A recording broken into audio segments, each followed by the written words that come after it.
Welcome, everybody, to another episode of the Can Mayonnaise Kill a Jedi podcast. I am your host, The Artificial Dragon. I'm your co-host, Darth Celine. And welcome to episode 57 of the podcast, everybody. We're kind of getting back into a flow of things. I know this episode might be a couple of days late, but, you know, shit happens sometimes, which is completely fine. So quickly before we dive into the meat of this episode, I'll quickly throw out the Patreons. If you love our content, please support us, subscribe to the YouTube channel, leave a like, leave a comment. The previous comments and like on the Grand Army of the Republic episode have been skyrocketing recently. I was really surprised with that. Yeah, that's good. Yeah. But if you guys want to support us more, we have a Patreon, which we'll put in the link of the description below. It's patreon.com/canmayo. Once again, that's patreon.com/canmayo. And any tier you contribute to, the lowest being $2 and the highest being $10, you'll have instant access to our Discord server where you can talk about general Star Wars lore, share memes, or bitch about your day like me and Hannah do every once in a while. Yep. Also support my blog. Also support Hannah's blog. I still need to throw you a couple of questions. It's been a bit since I've had the motivation to work on it. You know, that's completely fair. I've been catching up on a lot of real life stuff on my side, but yeah, shit happens sometimes, as I like to say. Yep. But anyway, so once again, this month's Patreon art piece, if you guys haven't seen it yet, I'm not sure how you guys haven't seen it yet.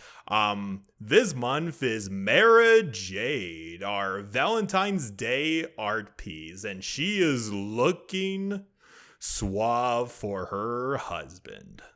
She looks amazing. She looks yes, queen. Gorgeous. Yes, queen. That nice little meme. But yeah, if you guys love Mara Jade, go ahead and contribute to our highest amount on Patreon.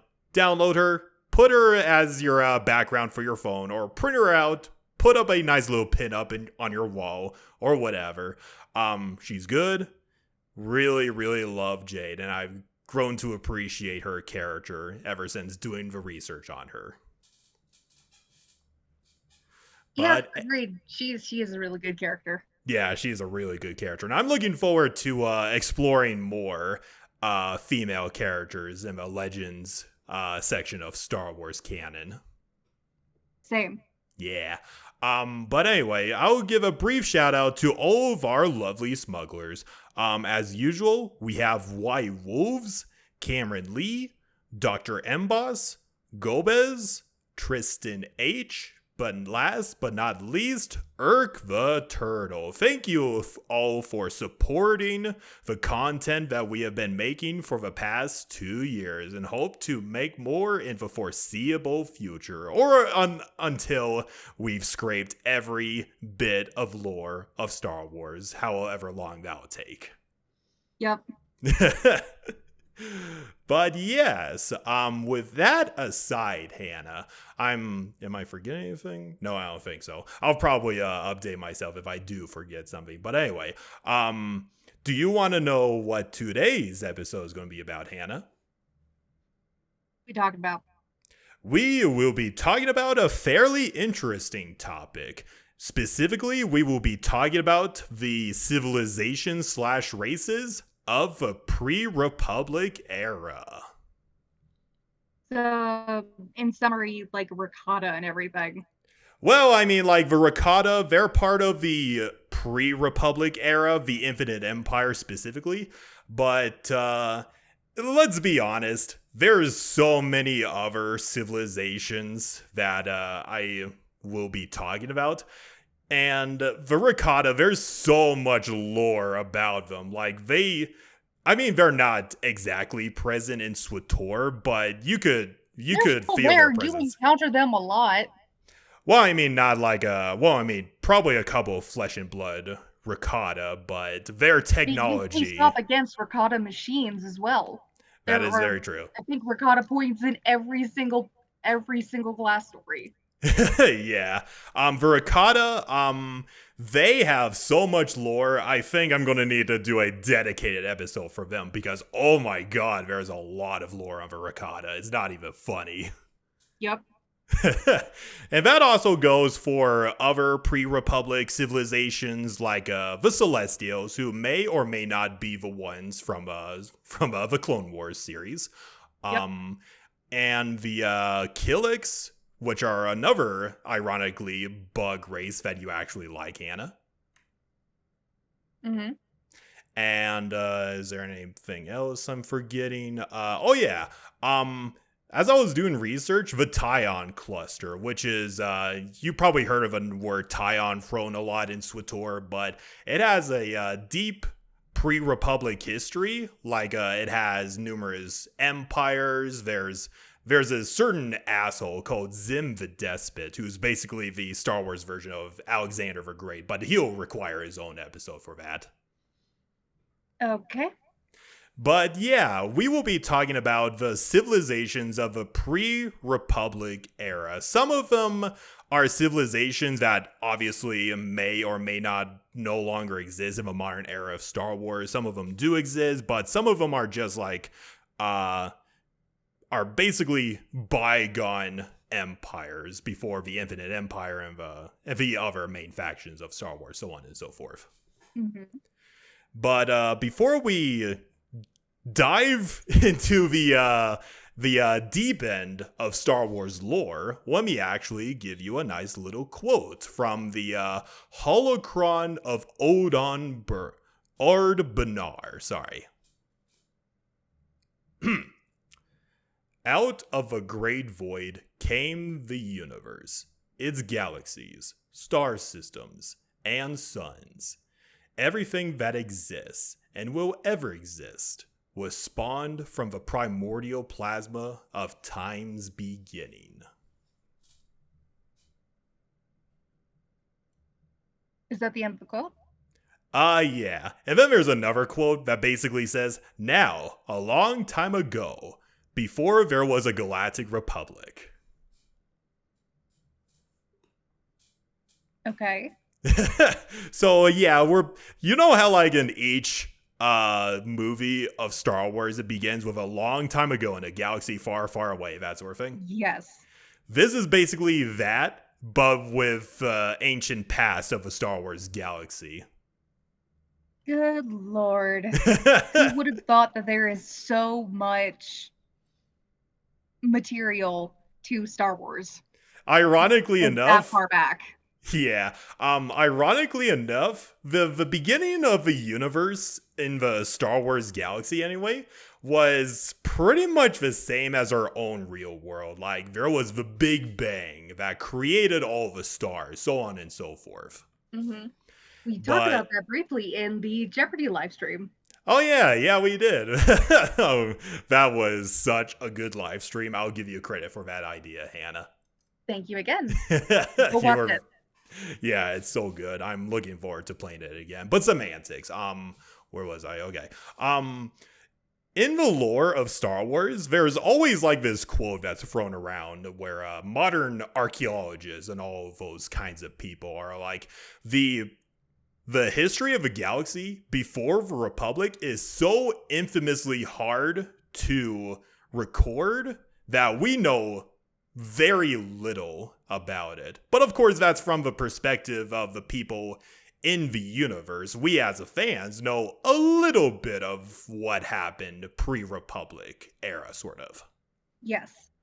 Like, I say that, and we don't know shit about the Celestials. They may have been the ones, maybe that's just unrelated. Because they don't fucking tell us about them. But yeah, aside from the Celestials, we know a good amount of what happens in the pre-Republic era of Star Wars, minus the Infinite Empire, the Jedi Order, and the Killiks, all those sorts of people we talked about earlier. Mm-hmm.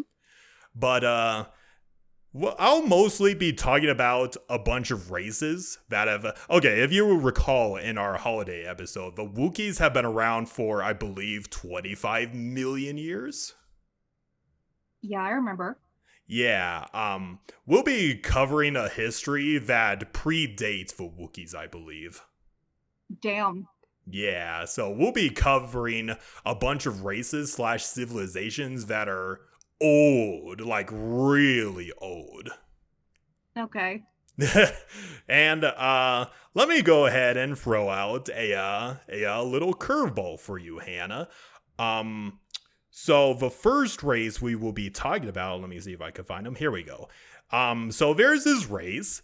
They're kind of weird looking. They're called the Columi, if you'll look in the chat right now. Ugh. I was expecting that reaction. Okay, basically typical, usual. What Gray what aliens, we think when yeah. we think alien. Yeah. That's like default alien, but just tinier. Yeah, they're like, Ugly. I think they're smaller than Jawas, I believe. That's ew. Ugly.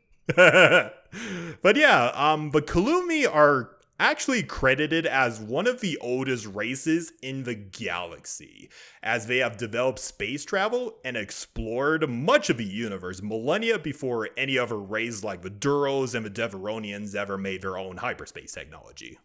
Mm-hmm. And obviously, they are most recognized by their large cranial cavities and atrophied limbs. Oh yeah, it says right here they're around 3 to 5 feet in height. Oh wow. Okay. Yeah. Uh, very. So their evolution began as herbivorous reptiles that mostly lived in trees. They used to have prehensile tails. They laid their eggs in their trees, which are, out of reach of most predators.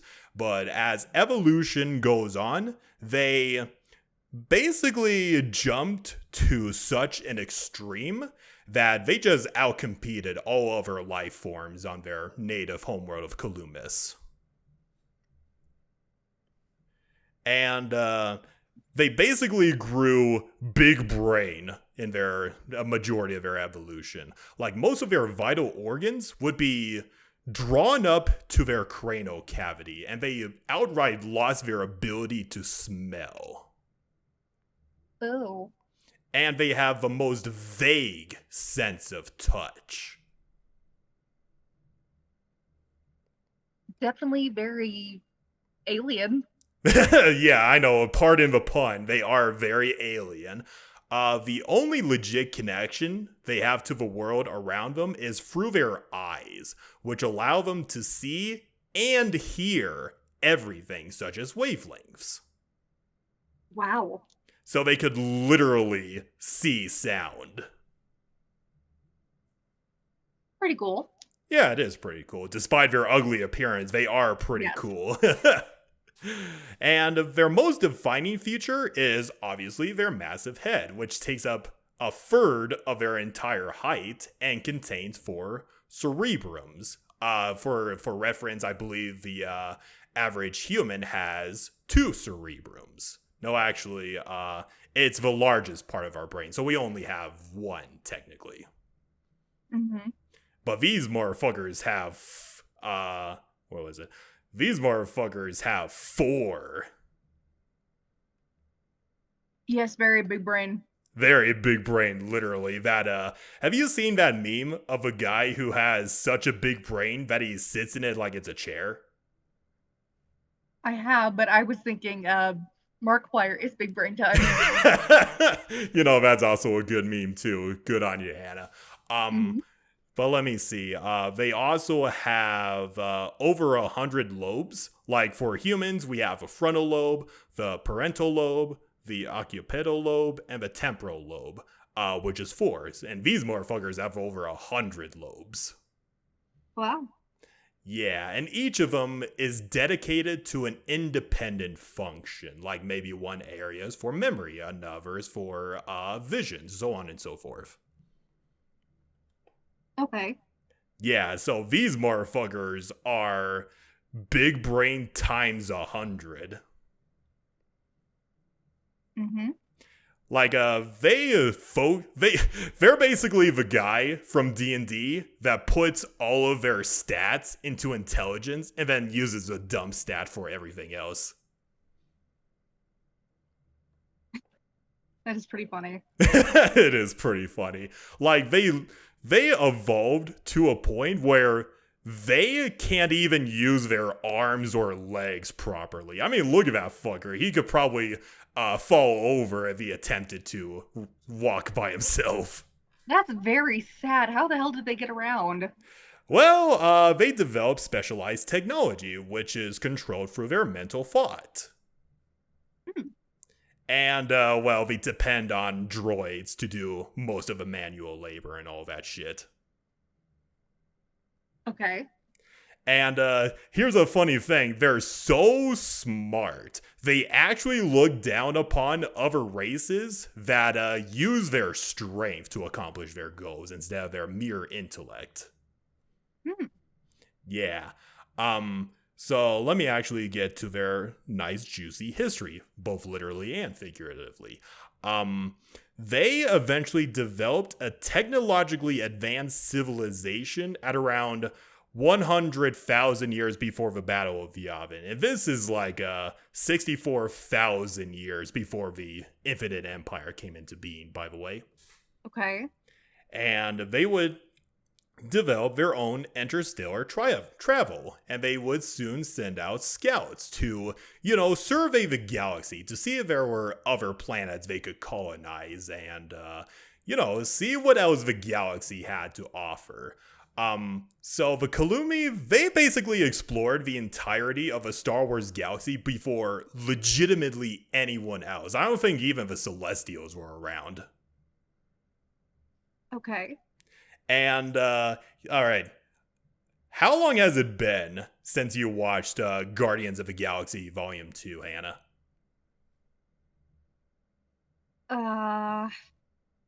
Couple of years.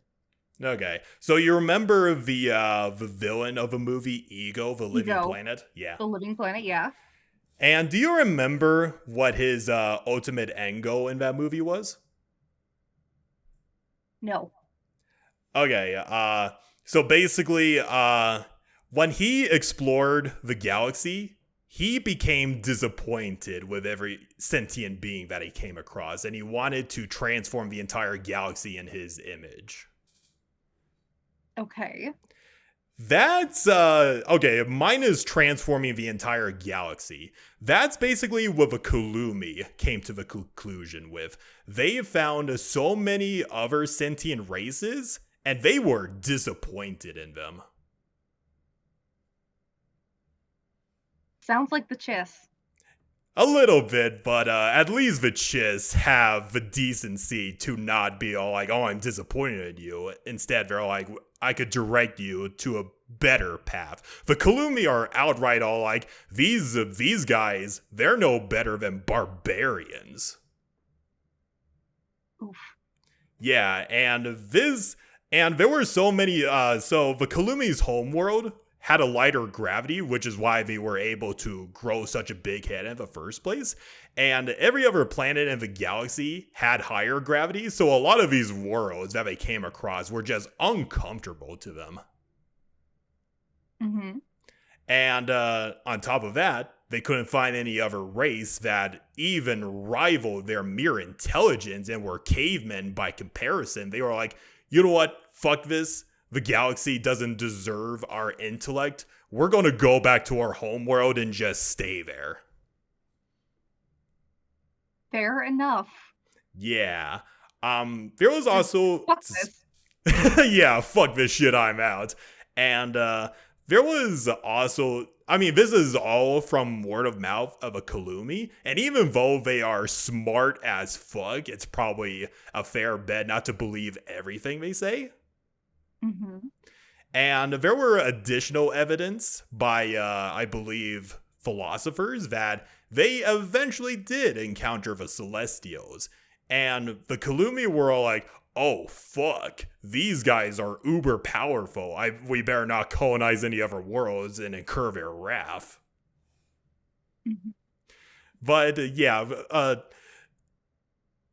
aside, the reason is kind of irrelevant. Because point is, the Columi explored the galaxy, then came back to their home world and just stayed there for a majority of their history after that. Okay. Yeah, but let me see.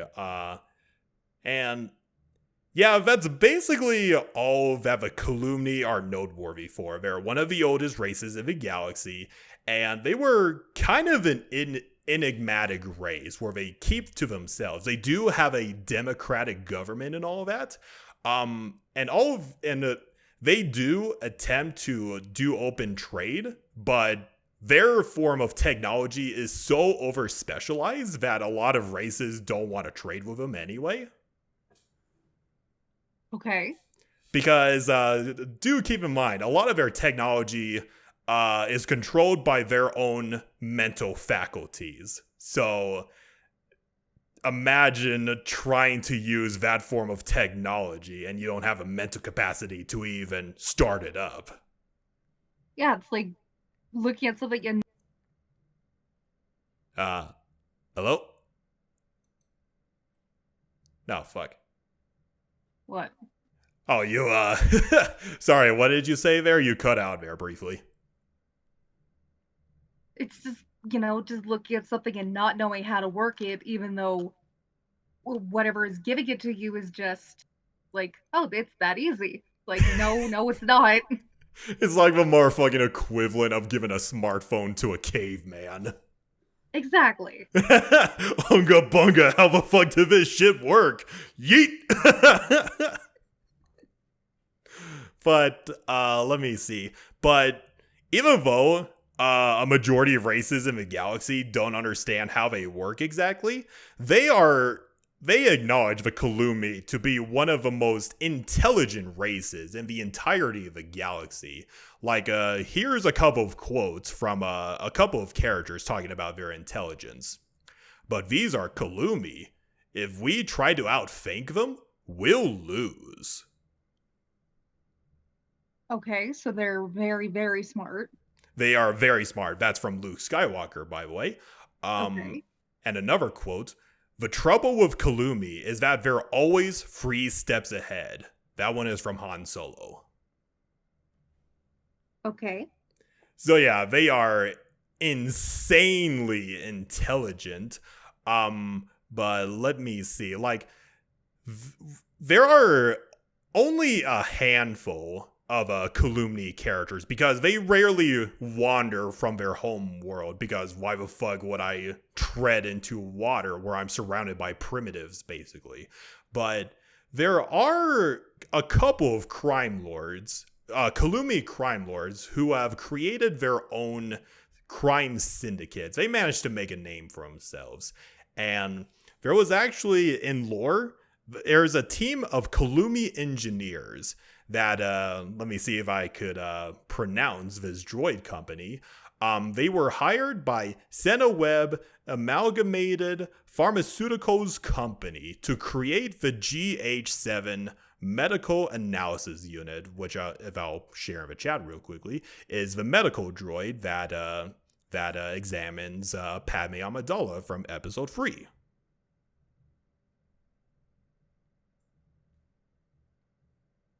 Oh, okay. Yeah, you could actually see the resemblance between that droid and the Columi. A little bit. Yeah, just a little bit. I mean, it has multiple limbs, but yeah, you can see a resemblance. Yes. But an interesting thing about the Columi is that, as I mentioned before, they have a democracy. Like, each Columi citizen has equal rights to vote for any policy. Okay. Like, if you kind of recall from the Verpine episode, all Verpine could like communicate telepathically. It's like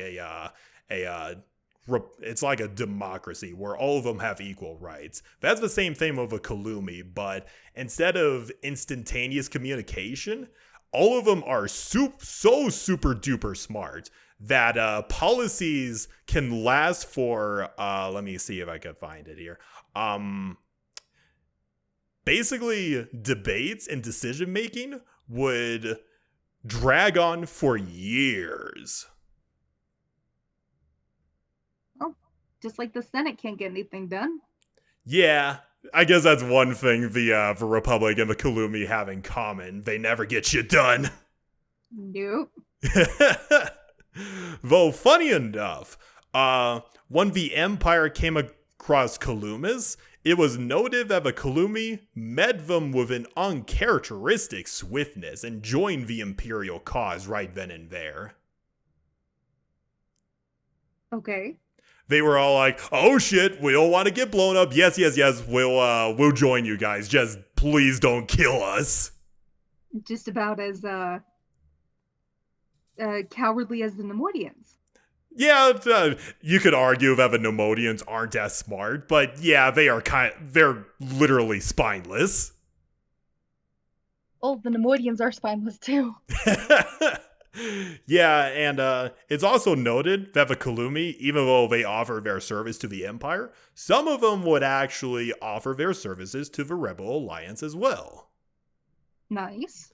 Yeah, so at least there's that going for the Columi, and that's pretty much all the lore we have on the Columi. I think they are a fairly interesting race. It's just that that neat idea that they're so smart. Like they should have a role in what goes on in the galaxy, but apparently they don't.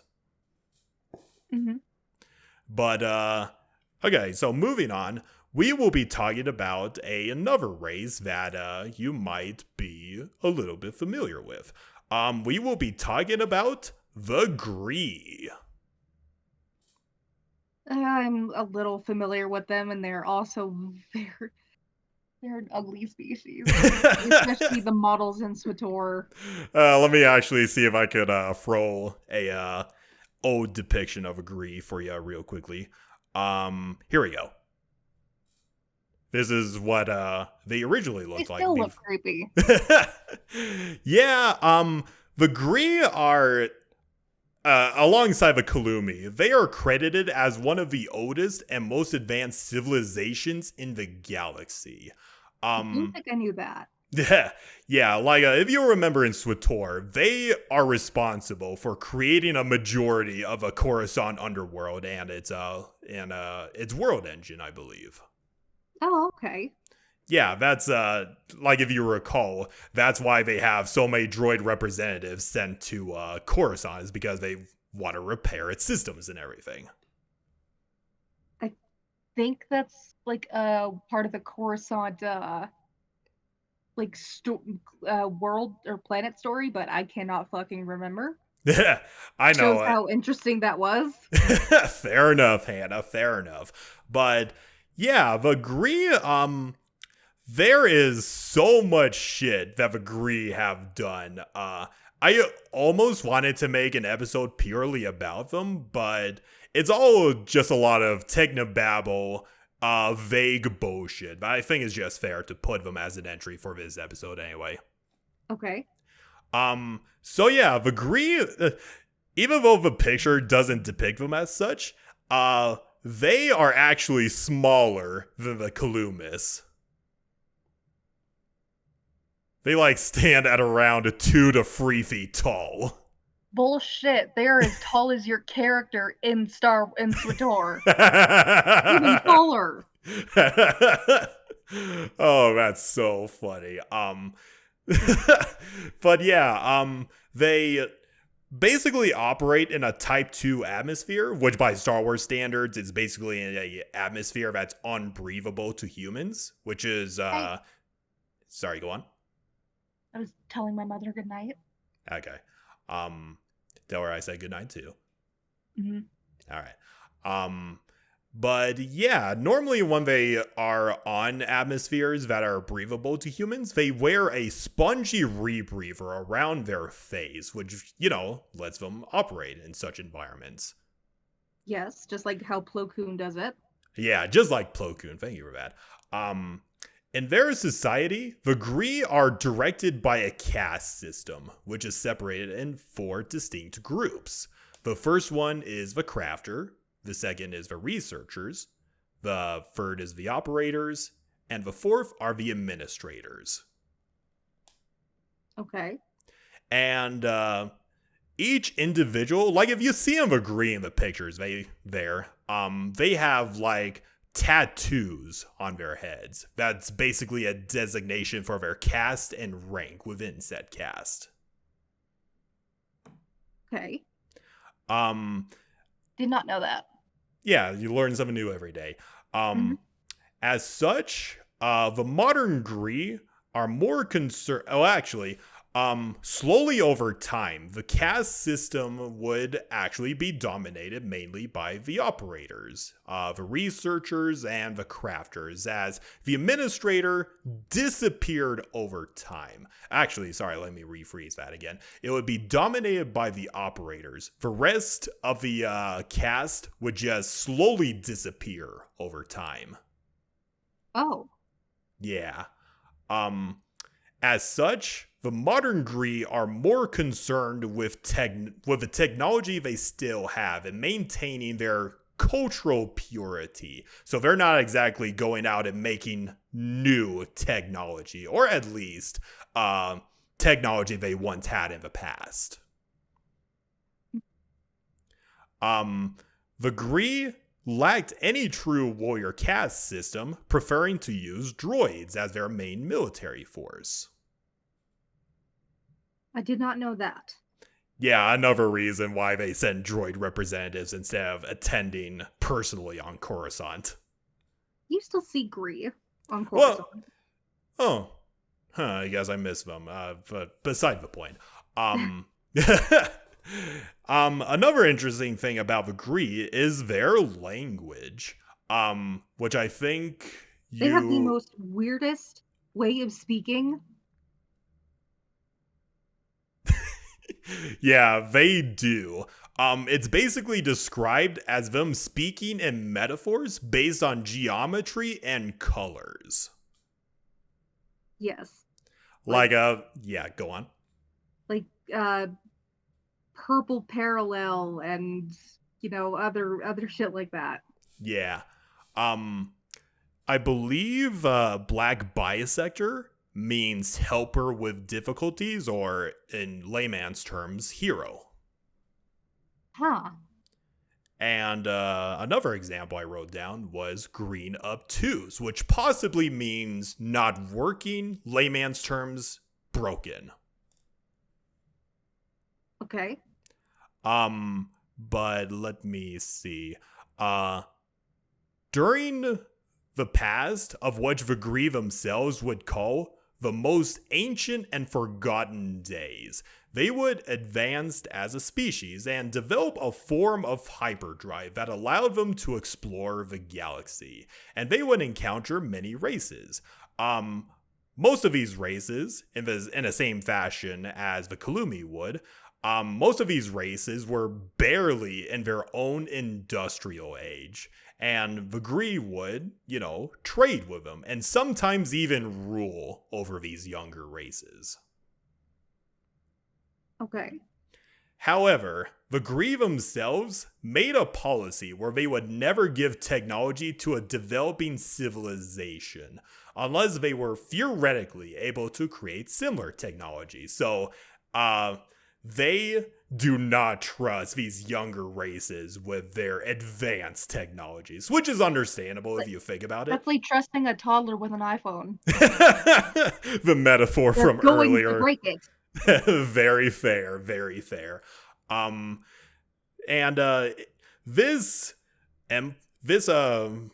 ancient Gree were formerly called the Gree Empire. I know, very imaginative, but the modern day Gree government would be called the Gree Enclave. Yep. It gets mentioned Yep, it gets mentioned in the game. Yeah.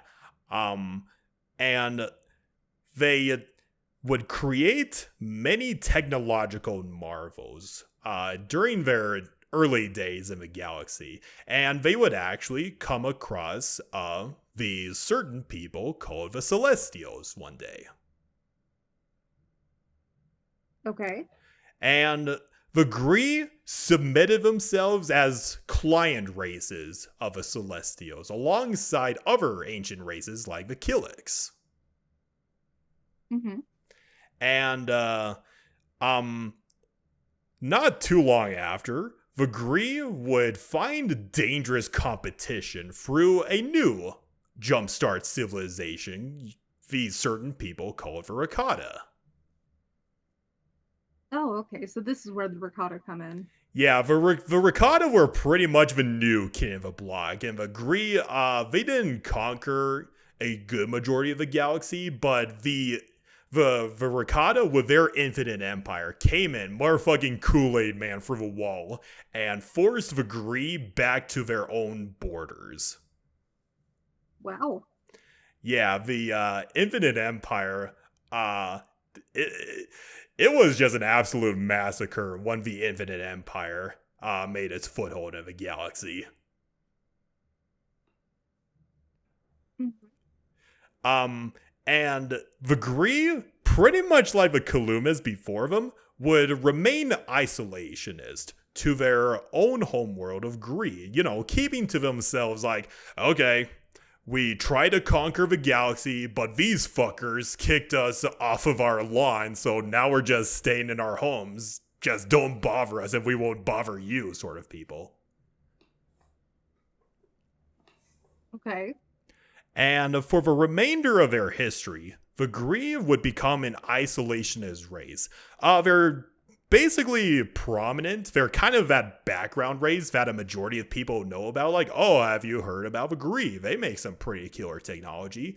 But they're basically just, they're a shell of their former selves. They do have the technology, but they don't exactly have a motivation to go out and conquer the galaxy once more. They just lost motivation. Yeah, pretty much. Like like there would be notable people that would pretty much go to the Gree region of space and try to explore their history, and every once in a while the Gree would give them with some pretty kick-ass technology. Mm-hmm. Like you remember Count Dooku's solar sailor? Yes. That was made by the Gree. I did not know that. Yep. Count Dooku's elegant ship, that was made by Gree hands. Nice. Yeah. So let me go ahead and briefly go over some of the Gree's notable technology. One of their most infamous creations are the hypergates.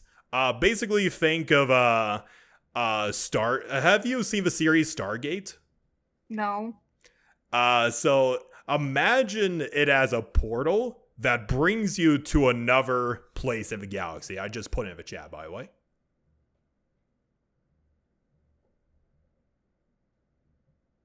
Okay.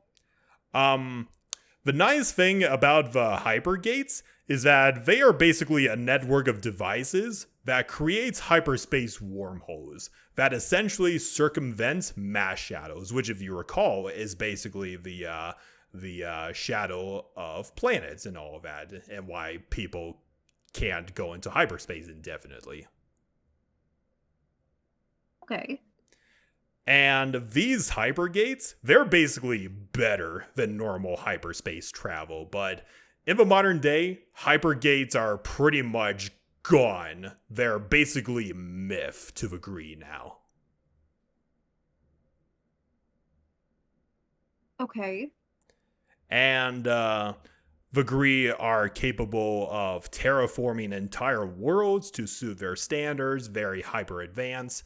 They also created artificial intelligences that are so powerful they could seize control of entire starships. Yeah. Like, you remember the Ayaka from a Swator? Yes. Hate that Think fucking planet. think think of the crap. What are the okay, the Eternal Fleet. What are the droids that controls the Eternal Fleet? The Scorpio droids. The Scorpio droids. Imagine the Gree created their own artificial intelligence that No, not matches Scorpio Scorpio. droids, the Gemini droids. The Gemini droids. Scorpio is just her name. Yeah. Thank you for that. You're welcome. Imagine the Gree capable of creating an artificial intelligence that matches Gemini droids. Okay, that's pretty cool. It is pretty cool. And I think it's like a specific quest item that you get in Swator. There's a thing called Gree computers, which are basically advanced navigational computers. I know that there is an item, a companion gift called a like a Gree temporary mind link. Yeah, that's like a recording gift. Yeah, they also made that. The Gree computers are basically hyper advanced navigational computers that allow them to navigate nebulas that are otherwise dangerous to normal hyperspace vessels of Star Wars and all that. Mm-hmm. But yeah, the Gree are pretty interesting. They make a lot of bitch ass technology, and much like the Columi, they are they are too big brain for our little minds to comprehend and all that bullshit. Okay. So the next race we will be exploring are what is called the Hardglatch. Just gonna pose pictures of them here. Imagine the Hardglatch as basically killer whale people. Oh wow. And they are big boys. Do you have a picture? Oh, Yeah. oh my god. Yeah, they're big. Well, that's pretty cool. Yeah, and the Hardglatch are kind of interesting. Okay, let me actually ask you a question, Hannah. Just looking at the pictures, what do you assume the Hardglatch are known for?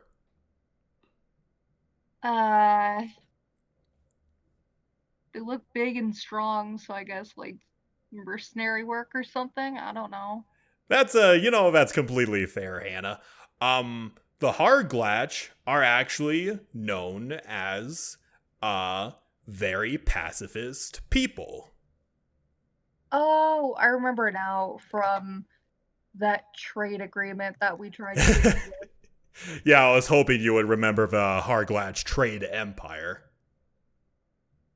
Barely, but I knew it sounded familiar.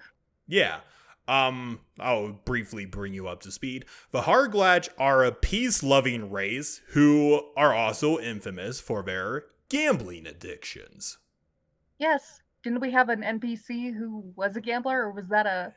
No, he was with the shark dude. Oh yeah. I know who you're talking about. He calls himself the greatest gambler in the galaxy. Mm-hmm.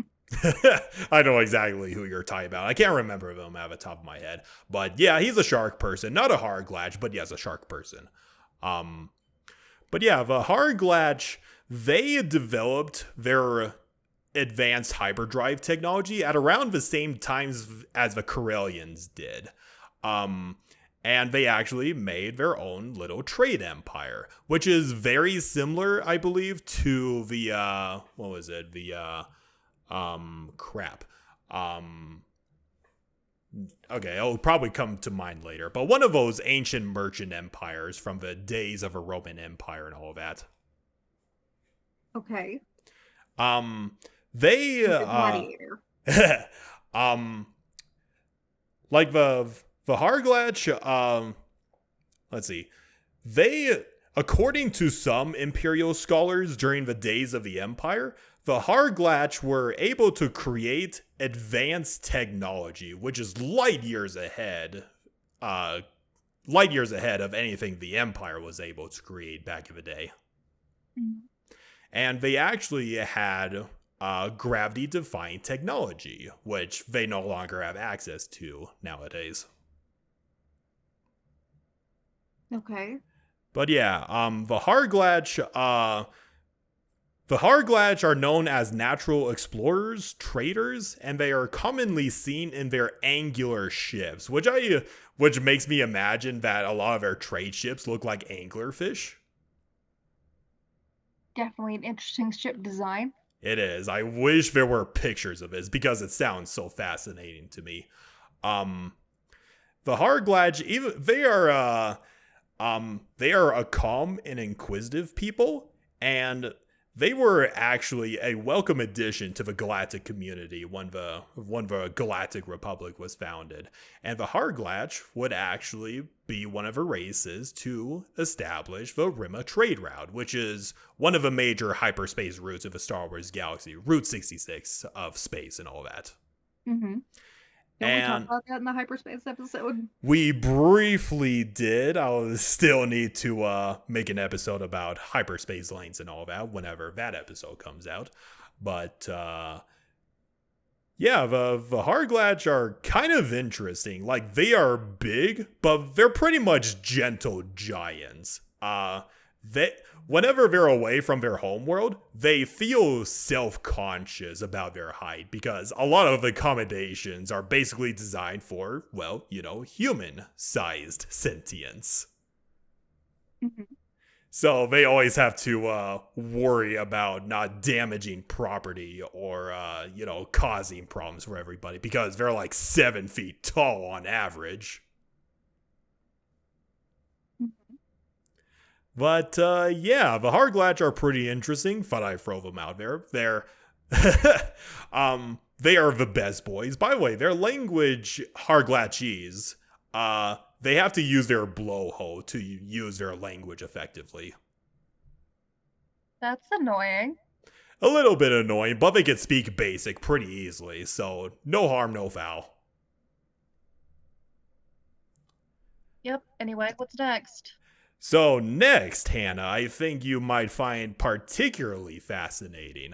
So there's this other race called Vaqua. I'll put them in the chat real quickly. And Vaqua are the original inhabitants of Dathomir, by the way. Oh, okay. And Vaqua, they stand at a height of 9 feet and 8 inches and might have been force sensitive. The jury is kind of out on this, but I'm just going to say they're force sensitive. Okay.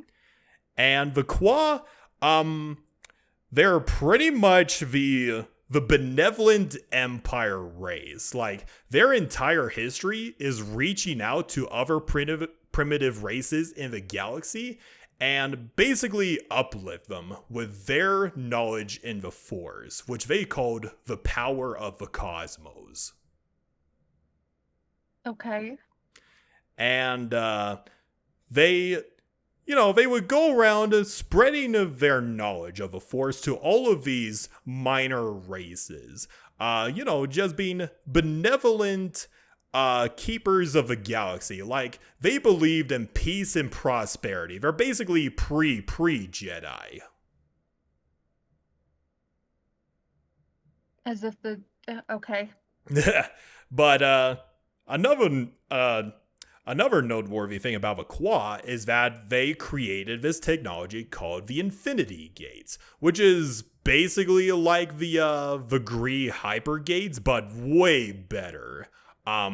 Like the Ricotta, they legitimately wanted to harness the power that Infinity Gates had to offer.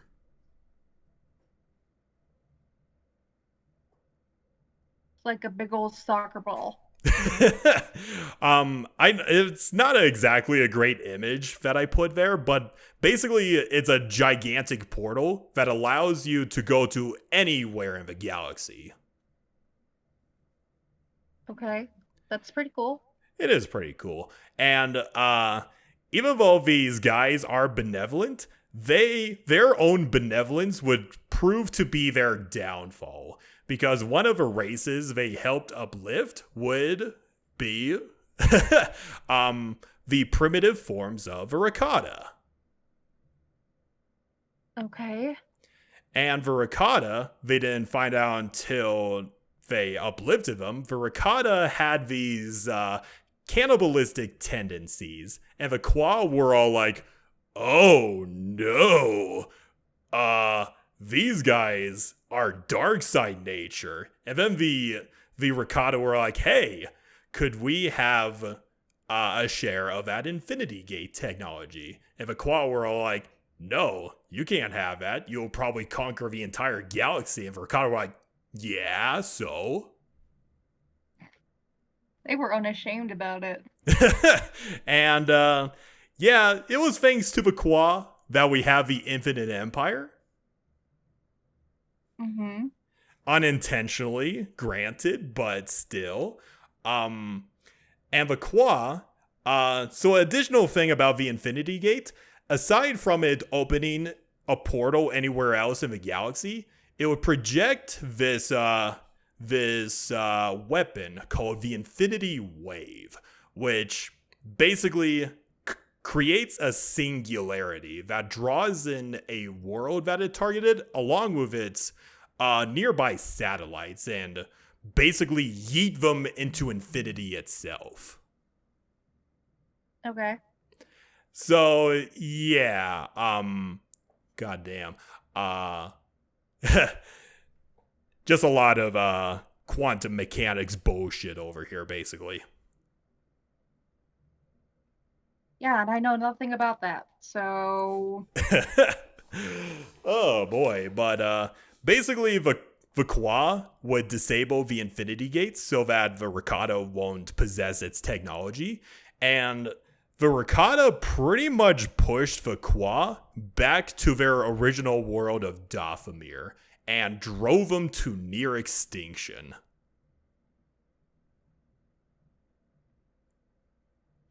Right? And eventually the surviving Qua, they didn't pursue any more spreading of technology to these younger races because they felt eternal shame for creating the Vaqua. And eventually they would regress to a more primitive race called Vaqua. I'll send a picture of them to you. I think I've heard of the Quee. Yeah, and the Vaqua are basically these blue dinosaur-looking fuckers. And at one point, the Night Sisters decided to drive them to extinction. Of course. But fortunately, not all of them were driven to extinction. I think they have like individual tribes here and there. And some of them more, some of the more benevolent clans of Dathomir actually saw them with a high amount of reverence. And to ride a Qua, a Qua is considered a sacred honor because those fuckers aren't going to let you ride them. Obviously not. Yeah. And, oh yeah, here's another thing I forgot to share. The Qua shared another distinction with their ancestors, the Vaqua. They actually have mental telepathy, so they could actually communicate messages to you telepathically. Nice. Yeah, so I think that's a pretty neato race of the original inhabitants of Dathomir. So nice little unveiling of a curtain for Dathomir. Next are, let me go ahead and bring up their pictures for you, Hannah. Next race are the Shiro. They don't look particularly interesting. They're just old, feeble-looking human fuckers. Okay. But the Shiro are another ancient humanoid race. And their entire history is that they were one day advanced, then they found out about the Celestials, they felt threatened by them, and to avoid their attention, they would go underground and hide their cities underneath these plastic pyramids. And they created a bunch of orchids to basically drain their intelligence, to make them look like primitive people in the eyes of the Celestials. Okay. I think I may have briefly talked about these people in the gods episode. How long ago was that? Fair enough, Hannah. But near the beginning of the channel. Near the beginning of the channel, that is very fair. Like 2-ish years ago, something like that. Yes, Kit was still with us. Yeah. And these versions of a Shiro would be called Vaqua, otherwise known as the Broken People. They would also create this artifact called the, where was it? The Mind Harp. And that's basically what it looks like. Okay. Just to give you a little bit of background, these people appear in a early Star Wars novel called Lando Calrissian and the Mind Harp, I believe. Okay. I guess it's not a very popular novel. But yeah, it's just one of those weird side stories. This is before Lando Calrissian gave up the Millennium Falcon to Han Solo.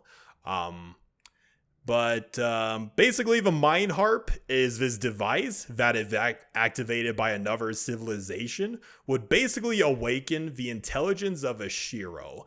And I believe Lando Calrissian activated it, and all the what was it? Vaqua got their intelligence back, and they're like, "Oh my god, I gained smarts now.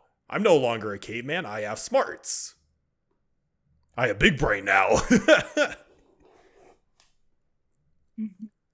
But basically, after that, they were able to drive away all the human settlers that settled on their world and basically turned their entire race into slaves. And they basically restarted their own advanced civilization to such a point that even Papa Palpatine felt threatened by them and sent a permanent garrison to keep an eye on them. Amazing. He felt threatened by something. That doesn't happen often. Yeah, just another noteworthy thing, the weird EU section of Star Wars. I just thought I'd throw it out there because I know somebody in the comments will be mad if I don't mention them. But let me go ahead and explore a newer aspect of the Pre-Republic era of Star Wars. So I'll go ahead and talk about the race that has actually been introduced in Jedi Survivor, which is one of the more recent Star Wars games. There is this race called the Zeffoans. And I'll go ahead and... We've mentioned the Zeffo before. Yeah. And that's what they look like. Yeah, they're really weird looking. Yeah, they're very weird looking. But the little we do know about them are actually kind of interesting. They are obviously very powerful Force users, and they called the Force the Life Wind. And the Force users of said race were called the Zeffo Sages. Another technologically advanced civilization. They created many relics and temples across numerous planets in the galaxy, one of them being Kashyyyk, and another on Dathomir itself. Yep. The Zevonians, there will be ancient murals, a lot of their architecture are there. It was said that the Zevonians were generally a peaceful culture, but over time they became more and more corrupted by the temptations of the dark side, where one of their number, the classic, oh, it was a peaceful civilization until it was not, and then this dark member basically wanted to control the life wind itself, and he was killed for his treason. And his reign marked the decline of the Zeffonian culture. And the Zeffonians, facing extinction, fled to the unknown regions in hopes of finally finding peace. Even though the Zeffonians are long gone, many of their relics and temples would remain. Many of their votes would be guarded by these ancient droids cast in their image called the Tomb Guardians. And I'll go ahead and put them up because these guys actually look pretty cool. They got that nice little samurai aesthetic to them. Yeah, the armor does look pretty cool. Yeah, they are pretty cool. I gotta play Jedi Survivor one of these days. Okay. We have one last race for you, Hannah. And do keep in mind, this particular race originated from one of the original Marvel comics back in the 1970s, somewhere around there. Okay. And so I couldn't find pictures of a race itself, but I'll share with you their story. There is the Arban race. We don't know exactly what these people look like, but they once inhabited the world of Arbora. They lived many years before the founding of a republic, and these guys decided one day, you know what? Negative emotions are gay. We need to rid all negative emotion from our very beings. And eventually, they developed technology to rid all negative emotion from their body. Okay, so they became psychopaths. Or no, so You would imagine that. However, all of these negative emotions being purged from their bodies, it would normally go to somewhere else. And this collection of negative emotions would culminate into a singular being. And this being would be called the Darker. And I'll send a picture of this fucker in the chat.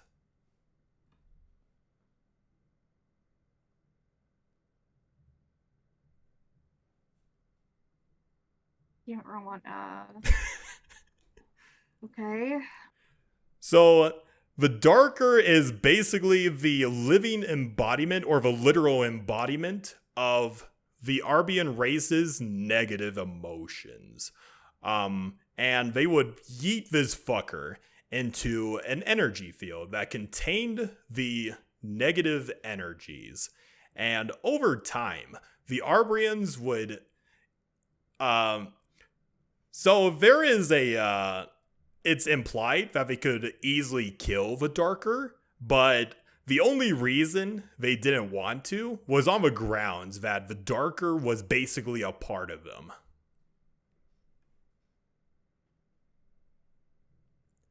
And then sometime in their history, the Arborians would abandon their homeworld to begin their civilization anew and just let the Darker in its eternal prison to rot throughout the ages. Mm-hmm.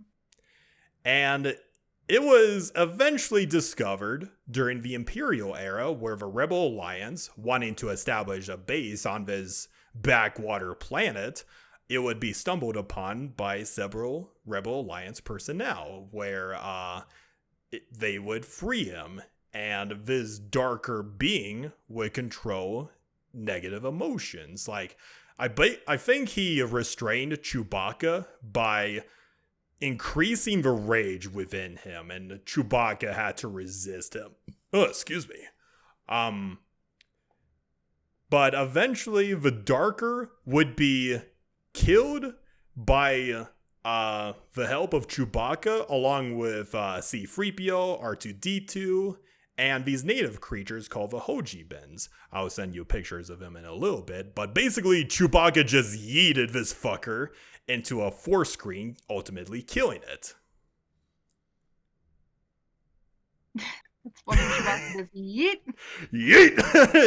if a Dark is like, ah! Mm-hmm. Oh boy, the embodiment of all negative emotion and gets yeeted by a walking carpet. Yep. I think that's pretty hilarious, and as promised, I'll send you the pictures of Hoji Bobs. They're basically little rabbit creatures. Like the Kushaban? Yeah. They're a little weirder than the Kushaban, but they're still fairly cute. Adorable. Yeah, they're fairly adorable. And I believe in subliminal sources, the Arbrians, even though the current whereabouts of a race is unknown, it is noted that their language looks similar to the ancient Sith, so they may have some sort of connection with a race, the Sith race anyway. Okay. Yeah, kind of a weird one, but yeah, that is all the interesting / weird pre-Republic civilizations I thought I'd throw at you, Hannah. In the same way Chewbacca yeeted the darker. Yep. It was definitely a lot of information that just got yeeted my direction. Oh, somebody's gotta make a meme of that one of these days. But what are we gonna cover next time? But yeah, that is our episode of Can Mayonnaise Kill a Jedi? Or in this case, how much can I eat into Hannah's brain tonight? But yeah, thank you everybody for listening to this interesting yet weird episode of the Can Mayonnaise Kill a Jedi podcast. Once again, if you love the content that we make, be sure to support us by liking the video, subscribing to our channel, supporting us on Patreon, all of the necessary stuff.